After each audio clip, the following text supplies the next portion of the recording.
अगर आप मेरे नार्सिसिज्म से रिलेटेड पहले वीडियोस चेकआउट करना चाहते हैं या और भी जानना चाहते हैं कि इस टॉपिक्स के ऊपर मैं कौन से सेल्फ अवेयरनेस, कौन सी इनर जर्नी, कौन से स्पिरिचुअल एसेंशन के टॉपिक्स पे मैं वीडियो बनाती हूँ, तो आपका सबसे आसान तरीका है कि मेरे चैनल के मेन पेज पर जाकर प्लेलिस्ट के अंदर टाइटल्स चेक करिए सभी प्लेलिस्ट के और उनके अंदर क्या-क्या वीडियोस हैं। और किसी भी तरह का रेडिकलिज्म कभी भी ट्रूथ में और लाइट में कनेक्टेड नहीं होता है। कि भारत में मैं जहाँ से भी पढ़ी हूँ, जिन यूनिवर्सिटी से, जहाँ पे जिस भी संस्थानों से, वो बहुत लिबरल रहे हैं, तो इसलिए मुझसे ज़्यादा कोई नहीं जान सकता लिबरल थॉट प्रोसेस क्या होता है। मैंने दोनों पक्ष देखे ही, तो दोनों पक्षों के मीडियाज़ क्या बोलते हैं, लोग क्या बोलते हैं, मैं सब समझती हूँ। यहाँ पर वेस्ट में भी और इंडिया में भी। मैं ना इधर सब्सक्राइब करती हूँ, ना इधर। मैं सच को सब्सक्राइब करती हूँ। Radical terrorism is an extreme reflection of covert narcissism at its deepest, darkest projection. तो इसलिए इसमें कोई हैरानी की बात भी नहीं है कि बहुत सारे लोग जो इस रास्ते को चुनते हैं जहाँ पे टेररिज्म होता है, a lot of them harbor traits of deeply narcissistic pathological personalities. Hi and welcome back to my channel. जो नहीं जानते, मेरा नाम शुचि है. I am an awakened INFJ empath, a healer, a spiritual warrior and a light worker. पिछले कई सालों से मैं नार्सिसिज्म के ऊपर वीडियोस बनाती आई हूँ, लेकिन अभी कुछ ही समय पहले मैंने नई सीरीज शुरू की है वॉर अगेंस्ट नार्सिसिज्म 2.0 और वो इसलिए क्योंकि इतनी सारी इंफॉर्मेशन होने के बावजूद भी नार्सिसिज्म के ऊपर इतनी ज़्यादा डार्कनेस है, इतनी ज़्यादा मिस इन्फॉर्मेशन है कि मुझे लगा नए सिरे से ही उसे टैकल करना पड़ेगा। सबसे बड़ी मिस इन्फॉर्मेशन ये होती है कि आई मी माई सेल्फ या कोई भी नार्सिसिस्टिक ट्रेट्स दिखाने वाले इंसान को लोग पैथोलॉजिकल नार्सिसिस्ट समझ लेते हैं, जबकि ऐसा बिल्कुल नहीं होता। नार्सिसिस्टिक पर्सनालिटी डिसऑर्डर एक क्लिनिकल पैथोलॉजी है। ये इंसान के अंदर या तो होती है या नहीं होती है, इर्रिस्पेक्टिव ऑफ बाहर जो भी ट्रेट्स दिख रहे हैं। और ये उसकी फिर सिर्फ डीएनए का ही नहीं, उसकी सोल का भी हिस्सा बन जाती है। अंत आते-आते ये डार्कनेस बन जाती है, उसको पूरी तरह से कंज़्यूम कर लेती है, स्वॉलो कर लेती है। अनफॉर्च्युनेटली यही सच्चाई होती है। ये भी क्लियर कर दूँ आगे बढ़ने से पहले कि I am not a clinical psychologist, ना ही मैं नार्सिसिज्म रिलेटेड कोई काउंसलर हूँ। मैं जो भी यहाँ बात करती हूँ अपनी खुद की जर्नी से, अपने खुद के ऑब्जर्व्ड, एक्सपीरियंस्ड और वेल रिसर्च्ड ऑथेंटिक ट्रूथ से करती हूँ। और हाँ, जैसे कि मैं शेयर कर चुकी हूँ, बहुत ज़िंदगी का लंबा हिस्सा मैंने एक नार्सिसिस्टिक फादर के अंडर भी निकाला है। तो जो भी बाहर से समझ मेरी खुद के एक्सपीरियंस से, खुद भी ऑब्जर्वेशन से और खुद की जो स्पिरिचुअल समझ जो मैंने ली है उससे रेजोनेट करती है, वही ट्रूथ में मैं यहाँ शेयर करने की कोशिश करती हूँ। मैं कोई आइडियोलॉजी को सब्सक्राइब नहीं करती हूँ, मैं कोई पक्ष को सब्सक्राइब नहीं करती हूँ, मैं मैट्रिक्स का हिस्सा नहीं हूँ। आज का टॉपिक क्या है आप समझ ही चुके होंगे थंबनेल से और टाइटल से। पूरे सोच के साथ, विज़डम के साथ ही यहाँ पर डिसीजन लिया है इस टॉपिक के ऊपर बात करने का। इसलिए भी क्योंकि अभी जो मैं सीरीज़ मैंने कोइंसिडेंटली शुरू की है, ये वॉर अगेंस्ट नार्सिसिज्म 2.0, ये इसका अहम हिस्सा है। इस टॉपिक के ऊपर बात करना बनता है।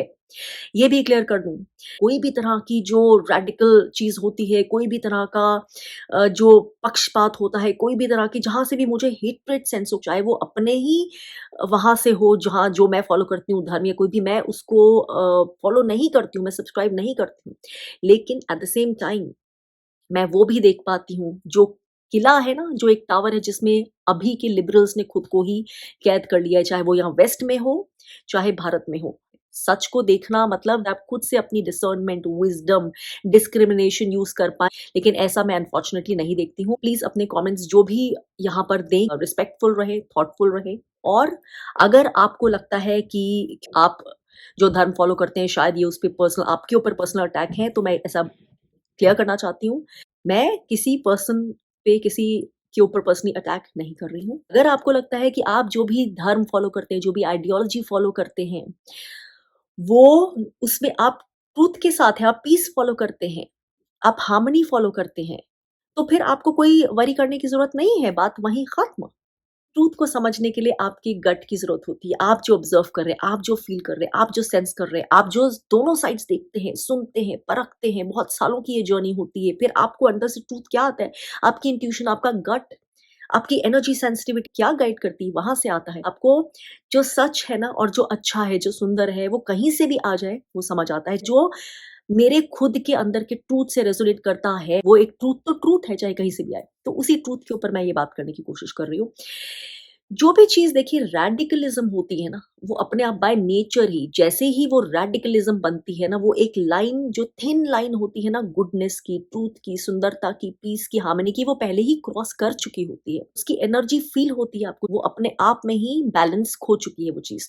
उसकी एनर्जी आपको कहीं किसी की बोरोड परसेप्शन पे, बोरोड आपको कोई समझाने की कोशिश कर रहा है, उसपे बेस करने की ज़रूरत नहीं, वो आपको खुद फ़ील होती है, वो डेंसनेस, हेवीनेस की एनर्जी फ़ील होती है। तो ये जो कोई भी टेररिज्म है, जो रैडिकल किसी आइडियोलॉजी पे बेस्ड है ना, वो एक कवर्ट नार्सिसिज्म जो है ना, उसका एक बेहद इंटेंस, डार्क, एक्सट्रीम, सिनिस्टर एक रिफ्लेक्शन है। अब कवर्ड नार्सिसिज्म क्या होता है आप में से बहुत लोग जानते होंगे, ये मैं अज्यूम करती हूँ। ग्रैंडियोस नार्सिसिज्म या ऑब्वियस तरह का जो नार्सिसिज्म होता है उसके जैसे क्यों नहीं दिखता, इतना क्यों छुपा रहता है, क्यों समझ नहीं आता, जबकि ट्रेट्स अंदर इंसान के वही होते हैं कवर्ड पैथोलॉजिकल नार्सिसिज्म में। मैंने एक वीडियो बनाया था रिसेंटली कि क्या ये दोनों एक ही सिक्के के दो पहलू हैं, कवर्ड और ग्रैंडियोस? क्या बेइंतहा मोहब्बत है या बेइंतहा नफरत है खुद से, क्या है? कवर्ड नार्सिसिज्म के ट्रेट्स जो है वो ग्रैंडियोस की तरह एकदम से क्यों नहीं दिखते हैं, क्या रीजन होता है? तो जो कवर्ट नार्सिसिज्म की छुपी हुई चीजें हैं, जो इतना रिप्रेस्ड होता है ना, वो क्यों इतना डेंजरस होता है ग्रैंडियोस से ज्यादा? क्योंकि इतना कुछ सामने नहीं होता, उन्हीं को पता होता है जो साथ में रहते होते हैं लोग, जो साथ में जिंदगी बिताते हैं daily, day in day out. लेकिन टर्म्स नहीं मिलते डिफाइन करने के, वो बहुत बाद में मिलते हैं। तो ये जो चीज है ये इतनी सिनिस्टर है क्योंकि ये सामने से जो रूप दिखाती है बाहर के ज्यादातर दुनिया को, पब्लिक को, जो अलग ही मुखौटा होता है, उनको समझ ही नहीं आएगा कि ये पीछे एक्चुअली क्या है। तो सबसे बड़ी तो ये बात है, ये रेडिकल जो कोई आइडियोलॉजी होती है जो टेररिज्म में कन्वर्ट हो जाती है, कि सामने से वो चीज उसको डिनाई करती है कि ऐसा है ही नहीं, लेकिन ऐसा होता है। सामने से वो अपना रूप दिखाना चाहेगी कि बहुत इनोसेंट है, और विक्टिम तो वही है। ये नेक्स्ट पॉइंट है कि कवर्ट नार्सिसिज्म का सबसे बड़ा जो एक पैरामीटर होता है, क्या होता है कि विक्टिमहुड, परपेचुअल विक्टिमहुड। अगर आपको ध्यान, आप पूरे मेरे वीडियोस देखते आए हैं तो आपने देखा होगा कि मैं पिछले साल से विक्टिमहुड पे काफी वीडियोस बनाती आ रही हूँ कि क्यों इस वक्त दुनिया की जो थीम चल रही है, ग्लोबल अर्थ की थीम, गैलेक्टिक थीम, उसमें विक्टिमहुड इतना एंटी क्यों है, विक्टिमहुड से हमें दूर क्यों करना है? आपको भी क्यों बोलती रहती हूँ विक्टिमहुड में मत बैठिए, वो डार्क डेंस एनर्जी है, आपको भी ले डूबेगी, सबको ले डूबेगी साथ में। अपने लिए रिस्पॉन्सिबिलिटी लीजिए, आप विक्टिम नहीं है। तो मैं अपनी स्टोरी जब भी बताती हूँ, जो भी मैंने सीखा है, जो भी जिस भी सिचुएशन में, including with the covert narcissist, मैं विक्टिम नहीं खुद को मानती हूँ। मैंने अपने एक्सपीरियंस को, अपनी पेन को मैंने विजडम में कन्वर्ट किया है, तभी एज अ सुपर इम्पैक्ट मैं यहाँ बैठकर वो चीजें शेयर कर पाती हूँ जो आपसे शेयर करती हूँ कि नहीं, आपकी पावर आपके पास ही है। तो सबसे बड़ी जो चीज है ना, जो थीम जो पर्सनल फैमिलीज में चल रही है और जो ग्लोबल चल रही है वर्ल्ड स्टेज में, चाहे वेस्ट में देखें या ईस्ट में देखें, वो एक एक फाइट है कि एक लाइन के पार है जो लोग, जो अपने आप को, एक आइडियोलॉजी है जो विक्टिमहुड के ऊपर इतना डिपेंडेंट होती है। जैसे ही कुछ होता है, वो एक विक्टिम कार्ड प्ले करने वाली चीज आ जाती है। ये ऑब्जर्व करने वाली चीज है, इसमें बहुत न्यूट्रलिटी है। मैंने खुद ऑब्जर्व किया है रैशनली बहुत, जैसे मैंने कहा कि मेरा बेस तो लिबरल आइडियोलॉजी से ही है, मैं वैसी जगह पे पढ़ी हूँ, मेरा थॉट बहुत ओपन है। लेकिन मैं उस थॉट में कैद नहीं हो गई हूँ, जहाँ पे वो सही नहीं है, वो सही नहीं है, मतलब मैं उसके लिए ट्रूथ को सैक्रिफाइस नहीं करूँगी। तो बहुत तरह से जो लोग विक्टिम प्लेइंग कर रहे हैं, लेकिन वो एक्चुअल विक्टिम्स नहीं है। ऑफन विक्टिम कार्ड प्ले करना एक जैसे ग्लोबल थीम बन गई है। अब इस केस में भी जो कवर्ट नार्सिसिस्ट होता है, वो आपको पता है जो-जो आप पे करता है, जो माइक्रो अग्रेशंस, जो डार्कनेस, जो एजेंडास, जो स्ट्रैटेजीज, जो स्मीयरिंग, जो लाइज़, जो मैनिपुलेशंस, जो हिडन अटैक्स, जो आपको गिराने के लिए, आपको पुश डाउन करने के लिए, आपके अगेंस्ट, आपकी लाइट को डिम करने के लिए, आपको रोकने के लिए, वो सारी चीजें आप पे उनका एक्यूजेशन लगाता है जब हो सके। स्मीयर कैंपेन भी मैंने पूरा वीडियो बनाया हुआ है कि क्या होती है साइकोलॉजी उसकी, जो स्मीयर कैंपेन करता है। तो ये सारी चीजें हमें इसमें दिखती हैं, इस तरह के रेडिकल टेररिज्म में, रेडिकल फिलॉसफी के ऊपर, आइडियोलॉजी के ऊपर बेस्ड टेररिज्म में, कि सब कुछ होता वहां से है, लेकिन उसके बाद इल्जाम दूसरे पे डाल दिया जाता है, डिफ्लेक्शन होता है कि जैसे कि उस साइड की गलती है, करा दूसरे ने है, यहाँ पर तो कुछ किया नहीं, उस इंसान ने खुद ही किया है शायद, या उस इंसान ने इंस्टिगेट किया है, या उस इंसान की गलती है, या वो तो इंसान, गैसलाइट कर दो कि हमने तो किया ही नहीं, ये तो तुम गलत सोच रहे हो, तुम्हारी परसेप्शन है। वर्ल्ड स्टेज पे उसको गलत दिखाने की कोशिश करो, ब्राउनी पॉइंट्स, विक्टिमहुड के सारे पॉइंट्स, सिंपैथी, अटेंशन खुद लेने की कोशिश करो। तो बहुत, जैसे मैंने कहा, डार्क तरह का, ये बहुत एक्सट्रीम तरह का रिफ्लेक्शन है कवर्ट नार्सिसिज्म का, विच इज टेररिज्म।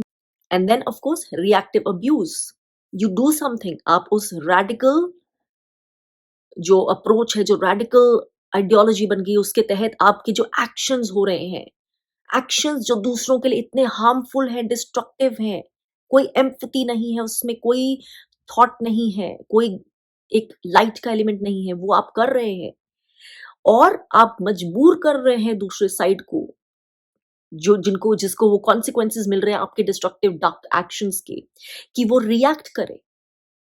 आप उसे कॉर्नर करते हैं, बार बार चैन से नहीं छोड़ते हैं, आप रिएक्ट करने में फोर्स करते हैं। तो जब वो अपनी पावर लेने की कोशिश करता है, या जब वो किसी तरह का काउंटर आपके ऊपर दिखाता है, सेम अप्रोच, या आपके ऊपर खड़े होता है, रिएक्शन देता है एंगर में या राइटियसनेस में, उसको आप बोलते हैं देखो देखो ये तो टॉक्सिक है, अरे ये तो कैसे बिहेव कर रहा है, अरे ये तो हमें थ्रेट दे रहा है, ये तो अग्रेसर है। See how it works. और जैसे कि मैं शेयर कर ही चुकी हूँ कि कवर्ट नार्सिसिस्ट या कोई भी पैथोलॉजिकल नार्सिसिस्ट के अंदर क्या होता है जहाँ इनर चाइल्ड होना चाहिए था, there is a gaping hole, there is a black hole. यहाँ पे कुछ नहीं है, वहाँ पे वो चीज़ है ही नहीं जो होनी चाहिए थी। वहाँ पे इसीलिए एक फॉल्स सेल्फ आ जाता है, एक फॉल्स आइडेंटिटी, और वो फॉल्स में सब डार्क होता है, सब darkness, only the darkness can take over. वैसा ही इस रेडिकलिज्म के केस में होती है। जो भी ये रास्ता अपनाने में, मतलब अपने आप को अपनाने देते हैं वो रास्ता, या जो उस रास्ते को अपनाने के लिए दूसरों को फोर्स करते हैं, या एक कल्ट की तरह जो वो रास्ता बन जाता है, जो टेरर फैलाने पे बेस्ड, जो इस रास्ते की तरफ गाइड होता है और इस फिर इससे अपने आप को आइडेंटिफाई करने लगता है, that is like a covered narcissism. Deep inside वो डार्कनेस है अंदर, वहां पे कुछ एम्प्टी है जहां कुछ होना चाहिए था, तभी वो डार्कनेस इतनी अंदर ना सिर्फ होल्ड कर रही है, बल्कि वो अपनी एक आइडेंटिटी ले रही है, जिसके थ्रू आप अपने आप को ग्लोरीफाई कर रहे हैं, एक पर्पस मान रहे हैं, bigger than larger than life purpose, कि सिर्फ उस डार्कनेस को प्रोपोगेट करना। आप देख भी नहीं पा रहे कि आप डिल्यूजनल है, बिकॉज वो आपकी सोल तक पहुंच चुकी है वो चीज। You are not able to see the truth for what it is. एक डिल्यूजनल आइडेंटिटी बन चुकी है, जो कि अब dark actions, in this case terrorist actions के थ्रू, और जो कि जिसको आप जस्टिफाइड मानते हैं, जिसको आप सही मानते हैं, क्योंकि आप जेन्युइनली वो मानते हैं इन दैट डिल्यूजन, उसको आप सही मानते हैं और उसके लिए आप सब कुछ करने को तैयार होते हैं। That is that false self inside you, which is separated from any light. वहां रोशनी नहीं पहुंच पा रही है, लेकिन ये इंसान नहीं जान पाएगा वो, क्योंकि वो अपने ही डार्कनेस के और उससे जो डिल्यूजन अब है उसमें ट्रैप्ड हो चुका है। उसके अंदर वो चीजें नहीं है, लेकिन वो जताना चाह रहा है, एक एम्प्टीनेस है, उसमें गुडनेस नहीं है, लेकिन वो दर्शाना चाह रहा है वो चीज़ है। लेकिन वो कैसे दर्शाता है कवर्ट नार्सिसिस्ट, कि वो चीज़ें उस, क्योंकि वो कुछ नहीं है, लेकिन उसको अब वो कुछ नहीं होने का एहसास वो फेस नहीं कर सकता। उसको थोप के दिखाना है कि मैं कुछ हूँ। चाहे उसके लिए फ़ॉल्सिफ़ाई करना पड़े, झूठ दिखाना पड़े, झूठी इमेज दिखानी है कि मैं हूँ। वो थोपने की तो पूरी ज़िंदगी उसको सप्लाई चाहिए। उसको अग्रेशन करना है, उसको सप्लाई चाहिए, उसको अटेंशन चाहिए कि मैं हूँ, लोग आइडेंटिफाई करें, चाहे डर से करें मुझसे, चाहे मेरे को फॉल्स रिस्पेक्ट देके, लेकिन मैं हूँ।